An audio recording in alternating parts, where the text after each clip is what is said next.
Hello అండి అందరికీ. నేను మీ సంధ్య. ఈరోజు వీడియో వచ్చేసి ఉదయాన్నే లేచి పనంతా ముగించేసుకున్నాను కదా. ముగించుకున్న తర్వాత ఇక వంట చేయాలని చెప్పేసి ఫ్రిడ్జ్ డోర్ తెరిచి చూస్తే ఫ్రిడ్జ్లో కూరగాయలు అయితే ఏం లేవు. ఈ వారం కూరగాయలు వర్షాల ప్రభావంతో ఈ వారం కూరగాయలు మా వారు తేలేదు. సర్లే ఏదో ఏదో ఒక కూర చేసేసుకుందామని చెప్పేసి బయటికి వచ్చి చూస్తే మా వంకాయ చెట్లకైతే వంకాయలు అయితే కాసినాయి. ఇక సర్లే ఈ పూటకి ఎలాగో అలాగా ఈ వంకాయలే కర్రీ చేసుకుందామని చెప్పేసి మా ఉన్న చెట్లకు అన్ని వంకాయలన్నీ తెంపేసుకున్నాను.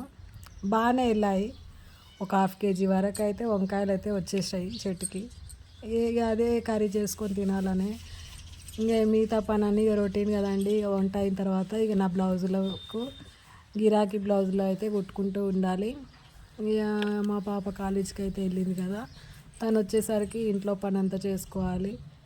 ఇక ఏమైనా కానీ ఈ వర్షాకాలం వచ్చింది కానీ కూరగాయల రేట్లు మాత్రం తగ్గట్లేదు. చాలా విపరీతంగా కూరగాయల రేట్లు అయితే అయిపోయాయి. వంట చేసుకోవడానికి గుర్తుకొచ్చినప్పుడల్లా కూరగాయల ధరలకు భయపడే రోజులు వచ్చినాయి. ఇక ఈ మన పల్లెటూళ్ళలో అంటే ఎలాగో అలాగ నడిచిపోతుంది కానీ పట్టణాలలో ఉండే వాళ్ళకైతే చాలా ఇబ్బందిగా ఉంటుంది. ఇక మనకైతే ఏదో విధంగా అయితే ఇలా గడిచిపోతుంది. ఎలాగైతే ఏంటి ఈరోజైతే మాకు కూడా వంకాయలు ఉన్నందుకు తెంపేసుకొని వంట చేసేసుకోవాలి. ఇక రేపటి సంగతి ఆలోచించుకోవాలి. అలాగే నా ఛానల్ని అయితే మీరు సబ్స్క్రైబ్ చేసుకోండి, లైక్ చేయండి, షేర్ చేయండి.